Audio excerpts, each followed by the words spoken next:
മുഴപ്പിലങ്ങാട് സ്വദേശി ഷീജിത്ത് ചികിത്സാ സഹായം തേടുന്നു. ഷീജിത്തിന്റെ ജീവൻ രക്ഷിക്കാൻ മജ്ജ മാറ്റിവെക്കൽ ശസ്ത്രക്രിയയാണ് വേണ്ടത്.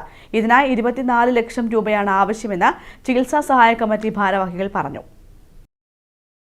ഗുരുതര രോഗം ബാധിച്ചാണ് മുഴപ്പിലങ്ങാട്ടെ ഷീജിത്ത് ചികിത്സ തേടുന്നത്.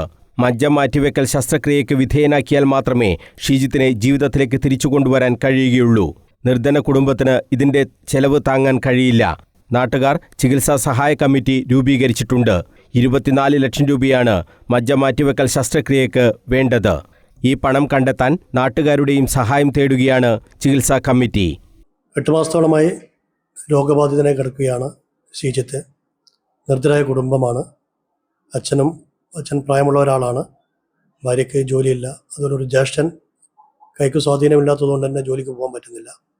അപ്പോൾ അതുകൊണ്ട് തന്നെ ഷീജിത്തിനെ സഹായിക്കുക എന്നത് നമ്മുടെ മുഴപ്പിലങ്ങാടിനെ സംബന്ധിച്ചിടത്തോളം നമ്മുടെ നാടിൻ്റെ ആവശ്യമാണ്, അത്യാവശ്യമാണ്.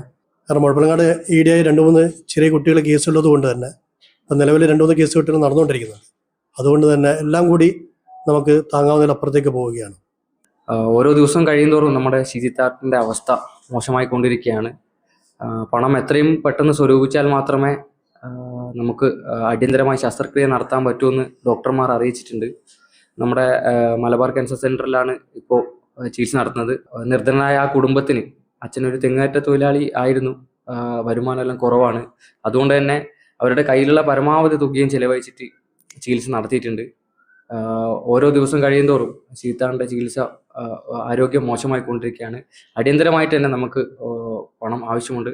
81 36 82 18 19 എന്ന നമ്പറിലേക്ക് ഗൂഗിൾ പേ ആയി പണം അയക്കാവുന്നതാണെന്ന് ചികിത്സാ കമ്മിറ്റി ഭാരവാഹികൾ പറഞ്ഞു.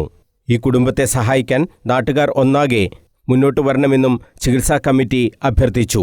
PM അതുൽ, ഉസീബ് ഉമ്മലിൽ, മണാട്ട് അശോകൻ, M വിജയൻ എന്നിവർ വാർത്താസമ്മേളനത്തിൽ സംബന്ധിച്ചു.